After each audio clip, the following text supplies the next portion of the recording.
What up, Laker Nation? It's your boy DTLF back on another live stream, man. As we got the Lakers coming up against the Kings for the California Classic Championship.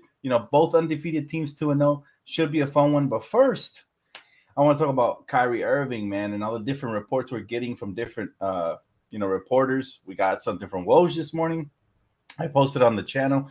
We got something from Shams as well posted on the channel. And Chris Hines to start off the week talking about the Lakers were engaged. Well, now we're hearing from Shams Chanara from The Athletic that there is no traction to the Kyrie Irving trade, right? And then later on, we hear from Woj, who's a quote-unquote Laker hater, that the Lakers and the Nets have no motivation to stop the trade talks. And basically, they're the only two options they have for each other, so they should get a trade done. And he expects, the trade talks to continue into the summer league in Vegas, where Sean Marks and Rob Pelinka will presumably be, right? So very, very excited for that. I'm going to break it all down on what are my thoughts. What's up, everybody? Hopefully you guys had a beautiful, wonderful 4th of July. Hopefully everybody was safe, man. We're living in times where you can't even go to a damn parade, a 4th of July parade without getting shot up. So hopefully everybody out there is good, man. And prayers up for the victims and the families that went through some horrible stuff yesterday. But moving along, I do want to talk about my thoughts on the Kyrie situation and what I think is going to happen and what should happen over the next couple of days, weeks, months, whatever. Hey, what's up, Laker girl? What's up, Jordan? All right. So if you piece the reports together and the timeline, if you look at everything from when it started to where it's at now, basically and also the reports about what might be included or whatnot. So what I get out of all this, man, just reading the tea leaves, is that we should get a Kyrie trade.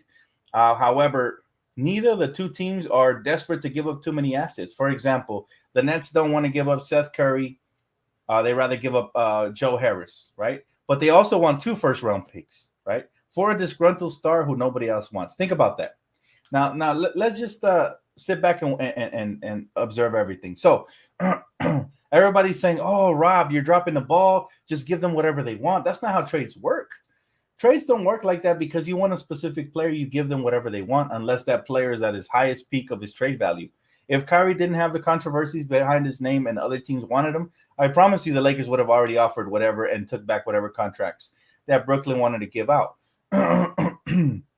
However, that's not the situation. Situation is, yes, Russell Westbrook is not the best contract at $47 million, and he had a horrible season last year. However, he did play for the most part all season long. He was available, and he still put up similar numbers to what he did in his career. So even though his trade value has dipped because it didn't work out and because of all the controversies, Kyrie Irving's trade value is the same. So in essence, you could technically have a 1-for-1. However, that doesn't benefit Brooklyn. So they want 2 draft picks, plus they want us to get Joe Harris's contract, which is it goes past this season. That's coming up. We cannot get fleeced, man. If we get fleeced and this trade doesn't work out, and let's say Kyrie changes his mind in the future, decides to go play for the stinking Clippers or some other team, we're going to look back on this and say, fire Rob Pelinka because he made a trade prematurely and we were desperate and we showed our hand and we allowed them to rob us. So it's a win-win for the Nets. If listen, Nets are getting an expiring contract. They're getting potentially 2 first-round picks. And they're letting go of Kyrie Irving. That's 3 wins for them. What are we getting in return? We're getting Kyrie Irving, and that's it, right? Depends. If we get Seth Curry, that's the second best thing for us. So they're already winning this trade because they're unloading Kyrie, and they're getting an expiring contract plus 2 first-round pick assets, potentially maybe even a THT or a Kendrick Nunn, who are very formidable role players. So they're going to win the trade regardless. However, how much do we let them win by? And at the end of the day, if we win a championship, nobody's going to remember that they won the trade. You see what I'm saying? So they're already winning the trade. They're getting greedy. Now they want to not just take 2 first-round picks, but they want to unload, Harris on us, Joe Harris, who's coming off of an injury and has 2 years left on his contract. Remember, Lakers want to have flexibility for this summer. They want to have flexibility. My boy said Lakers are playing it smart. Like I've been saying, it's not a matter of it, but it's a matter of when. We just need to sit tight and be patient. I agree, bro. I've been saying it I've been saying it. Kyrie to the Lakers is going to happen, whether it happens this week, this month, the next couple of months, trade deadline, or next offseason. It's going to happen. However, I understand that LeBron fans are desperate and they're like, hey, LeBron's going to leave. But I don't respect the fact that they're destroying Jeannie Buss based off of her tweet. First of all, that tweet was in the middle of the night. Obviously, no trades happened afterwards, no major news development. So clearly, that was an emotional tweet based off of her missing Kobe Bryant. Let's be honest, Kobe was a different breed. He didn't meddle where he didn't, he's basically just focused on the court. And that's what she was alluding to. I don't think it was a jab at anybody. Because if anybody deserves a jab, it is Russell Westbrook, who opted into his $47 million contract, was dancing around like a fool after he had a shitty season, which shows he doesn't give a damn, right? So if it was a jab at anybody, it might have been Russell Westbrook, but I doubt it. Jeannie is all class. She was just expressing herself like a nation. Now, however, could this be a foretelling for the future and what we might do moving forward after LeBron James either retires or moves forward? Maybe so. Maybe she wants to build a winning culture with players that don't have agents behind them that pull strings and stuff like that. Who knows? But this is a players' league, so it's really tough for Jeannie right now, especially she grew up around her pops and seeing the way the relationship was with the players and how they had an input, but they didn't have control, right? So at the end of the day, people want to hate, they want to slander. We're still two years removed from a championship. That's number one. Number two, we traded Russell Westbrook not just because Jeannie and Rob wanted it, like people want to trash them, but we traded Russell Westbrook because AD and LeBron also wanted it. Heck, I wanted it. So, sometimes you got to be careful what you wish for, right? And this was one of those cases, right? But look, bottom line is this. The Lakers have to be smart because people are talking about draft picks like F the picks and this and that. Look at the Rams. It's different because in basketball, first-round picks can land you somebody like a Christian Wood. You saw what Dallas did.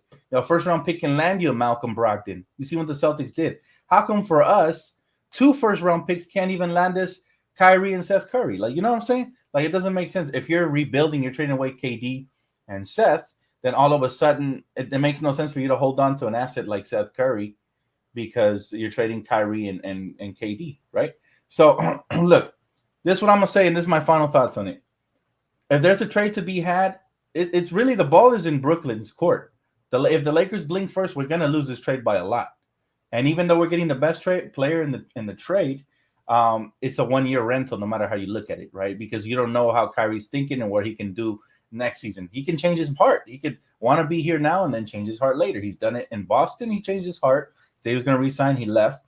He did it in Brooklyn. Now he said he's going to resign with KD, and now he wanted to leave. So he can have a change of heart. At the end of the day, we are trading for a 1-year rental, which is low risk, low reward as long as you don't give up too much. Now, I still think 2 first-round picks is a lot.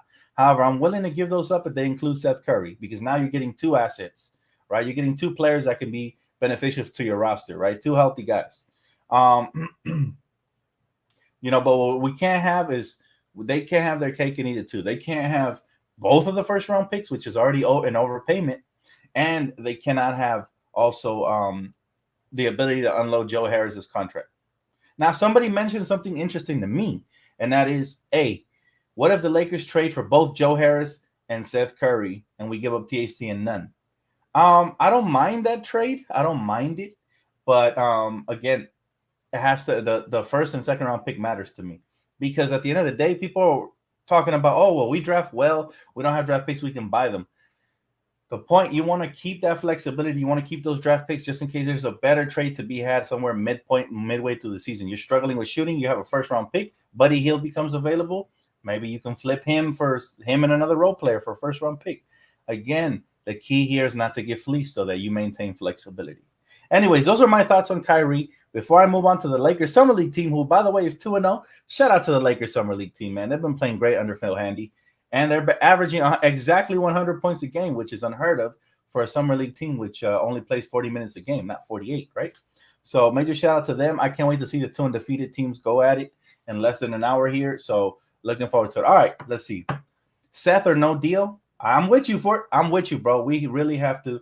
And I'm not Seth or no deal, but I'm Seth or only 1 first-round pick. You know what I'm saying? Like, you can't have both. Take one. We're already hooking you up because Kyrie's value is diminished. So we're already giving you 2 first-round picks. That's a hell of a lot. The only reason we're willing to do that or even consider doing that is we will compete for a title potentially, right? He said Philly gave up a lot for Harden. Kyrie Irving is better than Harden. Kyrie is a champ. Well, but Harden's value at the time was better than Kyrie Irving's because Kyrie Irving comes with a past, right? So because of that, the value is much better for a James Harden. Even though for me, I agree with you, Kyrie is more skilled to me because he doesn't rely on getting to the free throw line to get his points. But I'm just talking about where the trade value is in the current moment. There's nobody else interested in Kyrie. Those trade rumors were debunked, right? So look, bottom line is Lakers have to play their cards right, and we could come out with potentially two really good players, Kyrie Irving and Seth, right? And that's okay if we give up the first round picks for the reason I already mentioned, that we're great at drafting second round talent, buying, getting undrafted talent. Look, we got Cole Swider, or as my homegirl Tara, shout out to her, says Swider, man, or the Cole Train, whatever y'all want to call him, my nickname. Look, we can basically farm young talent really well because guys are willing to forego other teams' draft workouts and come here as undrafted free agents. Shout out to Alex Caruso Project for that. Shout out to Austin Reeves for that. So shout out to guys who have came here and made a career out of themselves, right? Cole Swider looking to be next. He's looking great. So we'll see. But the Lakers is not about giving out the first round picks. It's about not being robbed. All right. Your name is Rob Pelinka. You're supposed to be the robber, not the robbie, not the victim, right? Rob Pelinka. Dan, please post the game link. Go Lakers. I don't have it here with me right now, but I can get it off of Twitter. So follow me on Twitter, and I got you, man. My information is down below. Cole Sniper, I like that one too. He said, Kyrie did not buy a home in LA, fake story. Yeah, I never reported that because it looks like it came from a website that had very few followers. You got to be careful what you see. The internet is full of people searching for clout, trying to report fake stuff, man. So this is the reason I don't make videos with every little report I read. I let this stuff culminate so I can start putting the pieces of the puzzle together. Then I give you guys some solid information based off of facts, right? Or what I perceive to be facts. But look, I still believe Kyrie is a Laker before the season starts. I don't know how long it'll take at this point. Again, I've been saying it. It's on the Brooklyn Nets now. We know where Kyrie wants to be. We know who the Lakers want.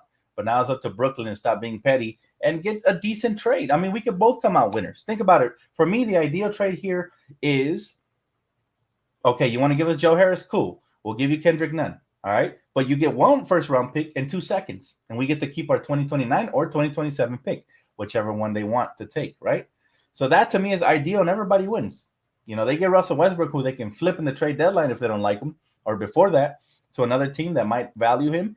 And we get Kyrie, who is disgruntled and doesn't want to be on any other team, and may or may not work. In my opinion, it will work, but we'll see, right? On paper, it looks good. Still got to play between the lines.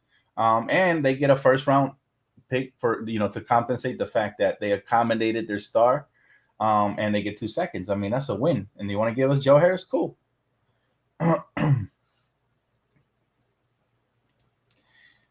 He said Lakers can't go into training camp with Russ. It's bad business. I don't think they will. And listen, now that his name has been floated into rumors, like you said, it's bad for business. I tweeted this out earlier. I really don't see, Russell Westbrook being a Laker because he knows we don't want him. He knows the fan base doesn't want him. Now he knows the front office has been shopping him.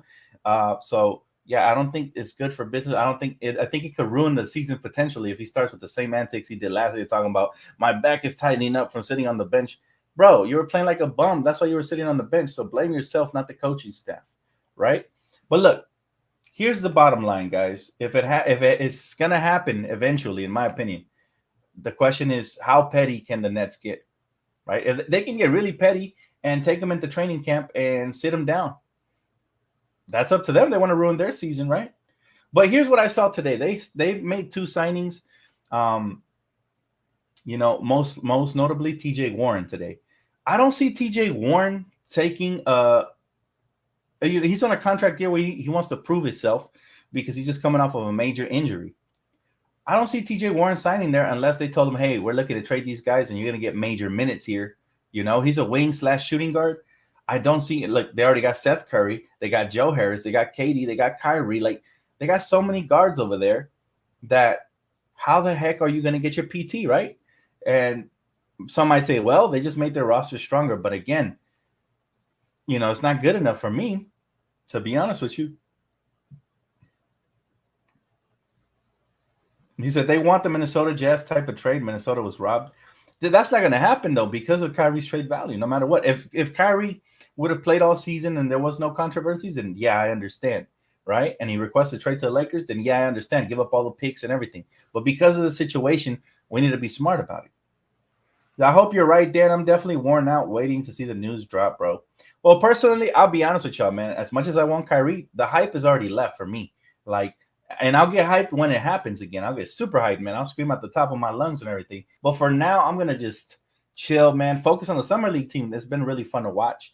And, not lose any sleep over this anymore because it could take weeks, months. Who knows, right?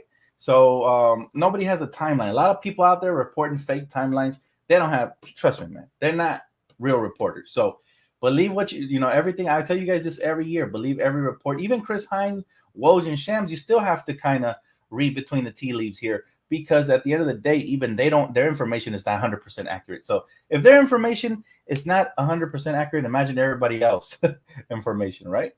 So yeah. Who else is hyped that's kind of drained out over the weekend? Who else is hyped that's kind of like, don't get me wrong, I'd still be hyped as soon as we acquire them. The hype comes right back on, and I'm like I'm cuckoo for Cocoa Puffs, man. I'm going crazy out here, right? But as of right now, man, I'm just going to settle down. Some people even talked about pivoting away from the trade. But I find it interesting that Rob hasn't signed nobody yet. So he's still pursuing this deal, in my opinion.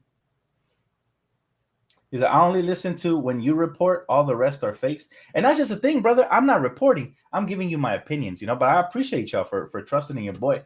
That's why I try to just gather the most factual information I can before I say it here and give you guys my opinion. But again, I'm not claiming to be reporting this stuff. I break the news based off of Woj and them actually breaking news, right? I don't claim to have sources or anything fake like that. He said, my hype for Kyrie is gone as well, Dan. It tired me out. I know, man. I was hyped for like 4 straight days, and then on the 5th day yesterday, we didn't hear no news, and I was just like, kind of like, okay, if it happens, then I'll get hyped again. But as for right now, man, and by the way, we went to go watch the Black Phone movie yesterday before we saw the fireworks pop off and everything. Such a great movie, man. Definitely check it out. So I had a good time yesterday at the theater, and I was checking my phone because I would get like Wojnarowski reports, right? I have my notification bell going off and Shams reports. But isn't it so disappointing when you look down and it's like a minor acquisition or some article some team wrote or something like, bro, I don't want notifications for that. I wish you could switch to specific team notifications, right? He said, do you think it matters that he snagged a mansion in LA? What do you mean? He didn't. That's not, the mansion is not official, bro. And by the way, have you seen the cost of these mansions? It's impossible, especially with inflation and everything, to buy a mansion at 3-point-something million. You might be able to buy a condo or something, but a studio home or something for that price. But yeah, there's no way this man only spent 3-point-whatever million on a home. Like, I'd be shocked if he got that kind of a bargain. Now, as far as the reports, you always have to look at the sources, man. They're not coming from credible sources. Wojnarowski didn't report on this. Shams didn't report on this. Nobody linked to an actual website reported on this, so don't, pay it no mind. My boy said, if you're the Nets, who do you want to trade first, Kyrie or Durant? If I'm the Nets, I'm looking to trade Kyrie first, see how many assets I can get for that. And then I'm looking to trade Kevin Durant because he's the big fish, right? He's the one that's going to net me the next, 10 years worth of young talent or whatever. So, yeah, that's what I'm looking for.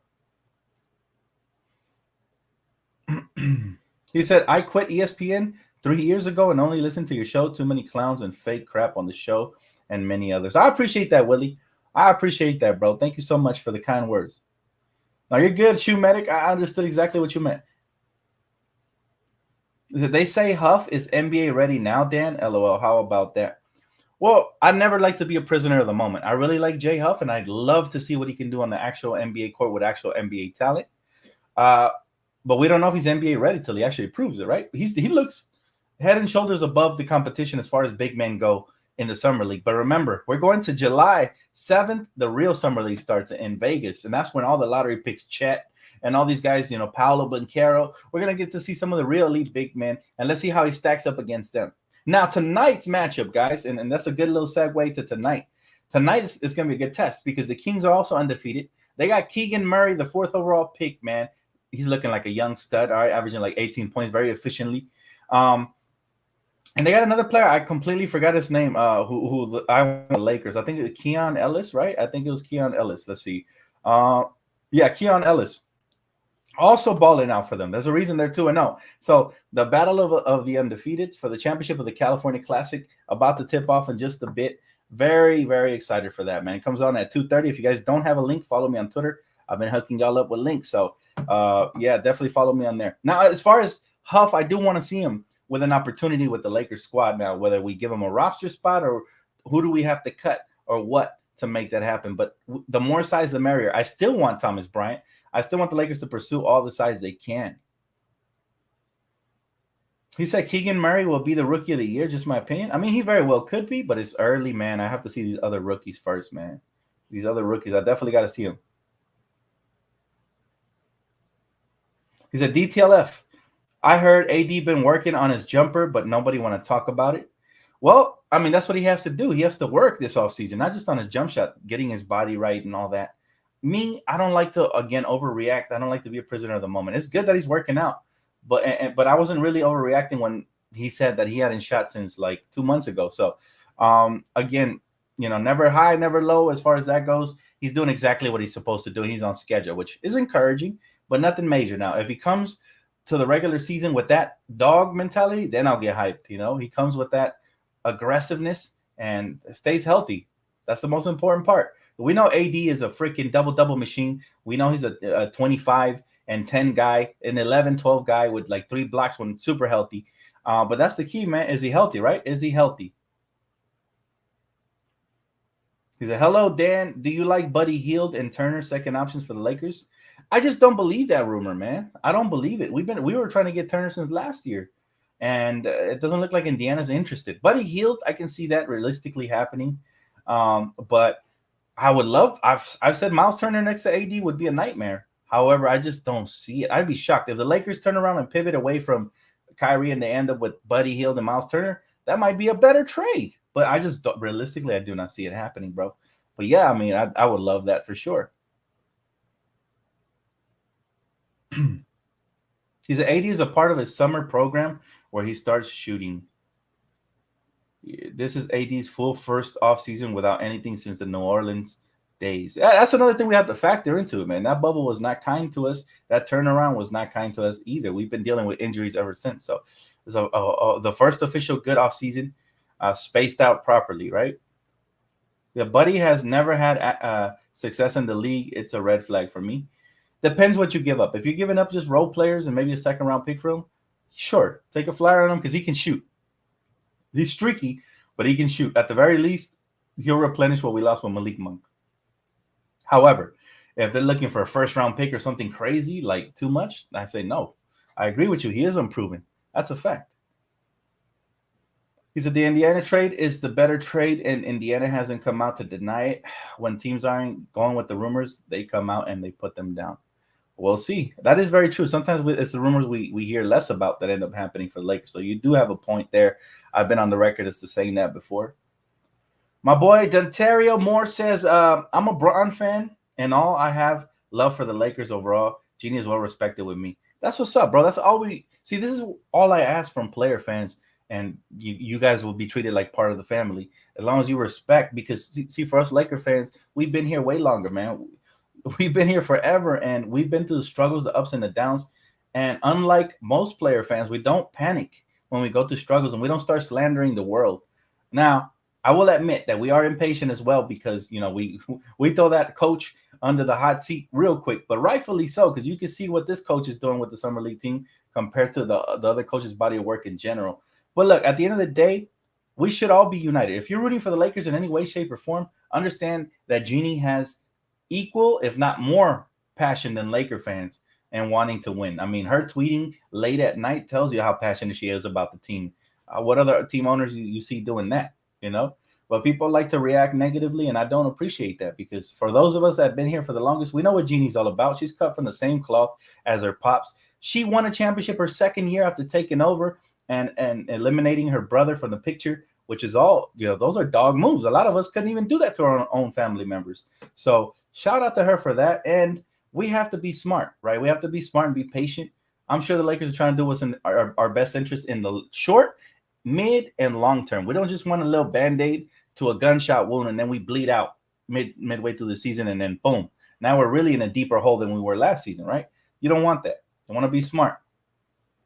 What do you think about us trading with the Spurs for Josh Richardson? I would not mind him. He's a nice little 3-and-D wing, right? However, let's not forget that we already have Stanley Johnson. Cole Swider looks like he could develop into a decent 3-and-D wing, unless they play him at the 4. Like he could be like a Austin, like a Antoine Jameson type, like poor man's Antoine Jameson, or like a Rashard Lewis. But I would love to develop him into a 3-and-D wing, similar to the way we did with Kuzma, except this guy's stroke might be a little more pure. And that's no knock on Kuzma. But I'm just saying, like, his shot so far looks like NBA ready shot, and that's why they brought him in. But yeah, look, at the end of the day, guys, we have to be really intelligent with everything we do moving forward. The fan base just need to be patient. Well, the details will start as the trade gets closer. We'll start hearing more and more details. And I know we're desperate for change, especially after last year. Last year really impacted Laker Nation in a negative manner, to the fact where some of us are even split in half, right? Split in half. So, hey, Arthur, I appreciate you, man, for the $5 he said. Was Joe Harris that bad in the playoffs? He was pretty bad in the playoffs, man. But it's mostly due to injuries, right? It's mostly in part due to injuries. And so, that's one of those things where, how much stock are you putting into that, right? Are you really?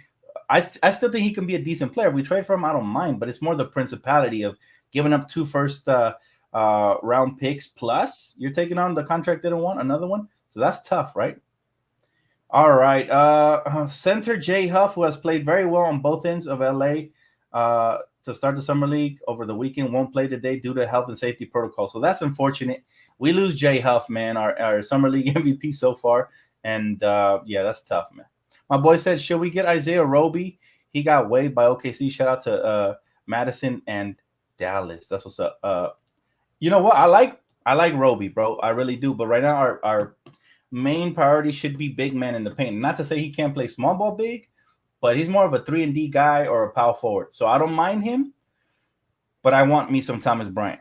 And you see what Jay Huff is out, so that's gonna be tough to win tonight without his rim protection. So let's see this is perfect test for Phil Handley. Let's see how he adjusts. Maybe he comes out with Sharif or something. I mean, we don't know.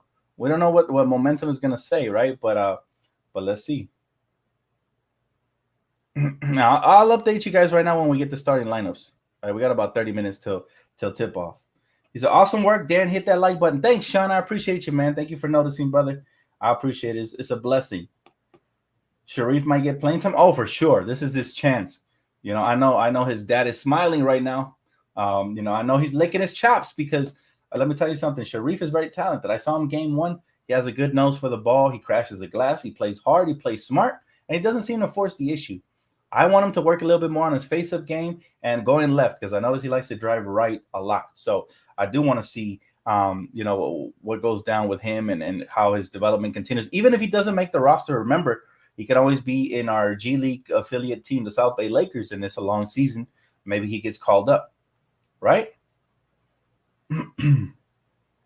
He said, Dan, Thomas Bryant is not that good, to be honest. He's pretty good, man. I don't know if you haven't paid attention to his career in Washington, but when he was healthy, he was trending towards a really good starting caliber big man. And that's what I want for us. That's what I really want for my Lakers. I want us to get a starting caliber big man. And we can't be prisoners of the moment. Some people have told me they prefer Jay Huff, and I like that. I like the idea of him getting major minutes. However, the truth of the matter is that he hasn't played any major minutes in the NBA, and then we haven't seen how he's going to look next to LeBron, AD, some of the bench players, wherever he plays. So before we can put all our eggs in one basket, let's see how he develops in the actual NBA if he gets that opportunity. But my priority is still Thomas Bryant. I hope we can sign him. That to me makes it already a successful offseason. Now, if we want to have the real successful offseason, obviously we got to unload Russell Westbrook, and it would be ideal to land a Kyrie type right? If we want to have the A plus type of offseason. Hey Dan, do you think the Nets are trying to move Ben Simmons with Kyrie, which is why this is holding the trade up? He said they might be trying to do it so they can get either Booker or Adebayo. You know what, brother? I'm not going to speculate on what they're trying to do there because who knows? I did hear that Ben Simmons deactivated his account a couple days ago, but I don't put too much stock into one thing because my goal is not to try to beat the actual news outlets to report. My goal is to give you guys accurate information. But I mean, it could make sense. However, what is the trade market looking like for Kevin Durant? Because that could also decide what happens with Kyrie and everything else moving forward. Is it 6 to 7 first-round picks? It should not be that high. Listen, the man is 33 going on 34. He already came off of a major injury. God forbid it happens again. And even though the market is vast for him, there's only so many teams that can give up something actually really good without gutting their whole roster. So they also, I think, are going to have limited options. My boy said, remember Pelinka and Marks met during the NBA Combine? I'm sure they will meet during the Summer League. That's what Woj reported. I don't know if you guys seen the little report I posted here on this YouTube channel, but that's why you got to make sure you hit them post notification bells and subscribe. He basically said what you just said, man, that they're going to most likely meet up during the Summer League and look to, it's in their both of the franchise's best interest to strike a deal. It really is. They both benefit from it. It's a win-win. It's just, I feel like, ownership for them is being stubborn. Similar, this reminds me a lot of when the Pelicans and the Lakers were trying to make a trade, and clearly we had the best package. The other only better package would have been maybe Boston with Tatum and Brown potentially, but he didn't want to go to Boston. So clearly we had the best package. And they didn't want to make the deal during the trade deadline, so we had to wait till the offseason, because they wanted to be stubborn, and the GM got fired. Dell Demps, I think, was the GM at the time. I'm not sure. Got fired because of this, right? Lost his job. And the new GM came in and swiftly made the deal because it was the right deal for them and still the right deal for them. I mean, Brandon Ingram has developed into a really good all-star caliber player like we predicted he would.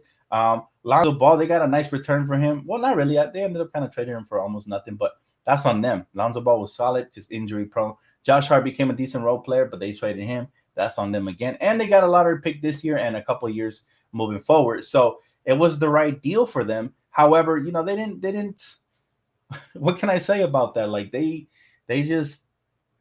sometimes they get stubborn, and that's the unfortunate part. That is the unfortunate part. Oh, looks like the Spurs just claimed Isaiah Roby off of waivers. So there you have it. Breaking news on the DTLF live stream. Yep, they just claimed him. I mean, it makes sense. That's a team that can definitely give them minutes. And they're looking to rebuild, so they get a young, talented guy, and he fits in nicely. Now, I like them myself, but I still believe that there's better players at different positions that we can get. Like I said, I still have Thomas Bryant at the top of my list. I really do. He said, Hassan Whiteside scares me because every team he goes to ends up imploding. But see, LeBron's different, man. LeBron is a true leader of men. I think he's somebody who can rein in players. We've seen it with the J.R. Smiths of the world. Now, I wish he could have reined in Russell Westbrook, but Russell Westbrook is different. So he said, what's good, Dan? What about Donovan Mitchell? I know he's under contract, but is he worth it? Donovan Mitchell's a very good player. He's explosive, so I always fear about those explosive players. They're always like a couple of ACL tears away from changing up their career like Derrick Rose. Achilles tear, they jump a lot. I mean, they jump out the building. Same thing with Morant. I worry a lot about him. Hopefully, knock on wood, hopefully that he stays healthy. But is he worth it? Well, depends what the trade package is. If you're a team like New York, he's definitely worth it because you haven't had a star like that in a long time. If you're a team like Miami, depends what they're asking for in return. If they're asking for like Tyler Hero and Duncan Robinson and a second-round pick, sure. If they're asking for like 3 first-round picks, Tyler Hero, Duncan Robinson, and that new kid you drafted, Jovan, maybe not. Maybe it might be a little too much. But, that question, that's a good question depending on who's trading for them and what they're willing to give up. The Spurs blowing it all up surprises me. It does a little bit because it's not the Greg Popovich way. However, it lets me know that this might be Greg Popovich's final season, and they're setting up a future coach, maybe Becky Hammond. I don't know. I think she got hired by somebody else, right? I'm not sure.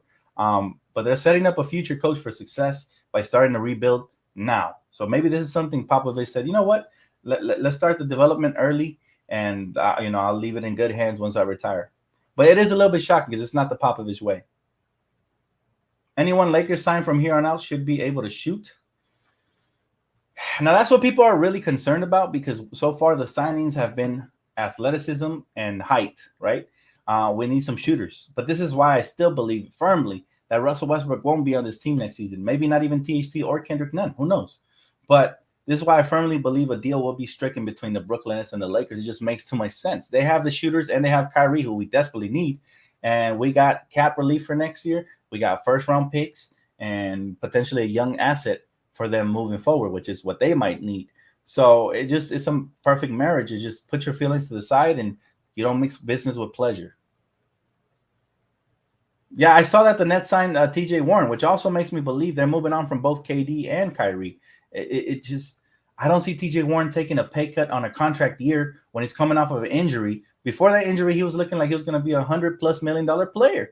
So I think this is more of a, okay, remember what the GM was saying. If you read the tea leaves, they'd rather a team that works hard and plays hard than a team that makes the playoffs and gets swept, right? So that's a jab at star power, and they're going with guys like TJ Warren who want to prove themselves. The other guy they signed to, I forgot his name, but he's also coming off of a major injury. So it's all about reading the tea leaves. And what I see here is guys that want to prove themselves, that want major opportunity to shine, are the ones that got signed by Brooklyn today. Not guys that they believe will put them over the top to win a championship.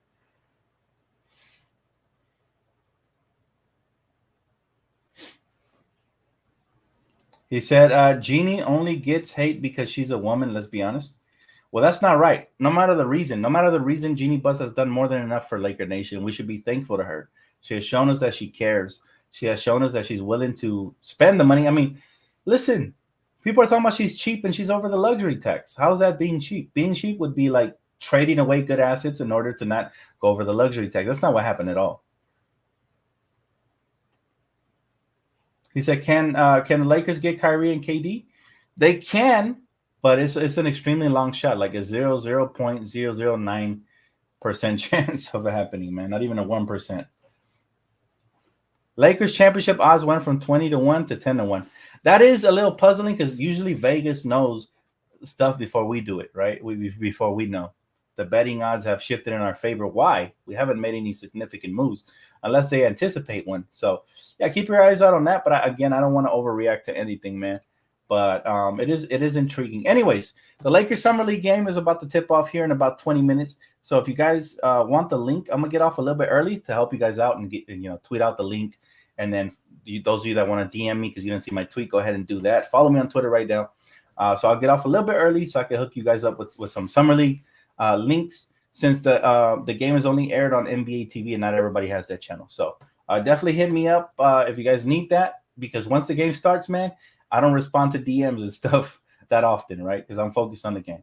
But all right, guys, that's going to wrap it up for me. I'll see you guys right here for the post-game recap. Make sure you guys tune in. Don't forget to smash the like button, subscribe if you already have it, and hit that post notification bell. I'll see you guys right after. Go Lakers, baby. Let's get this California Classic.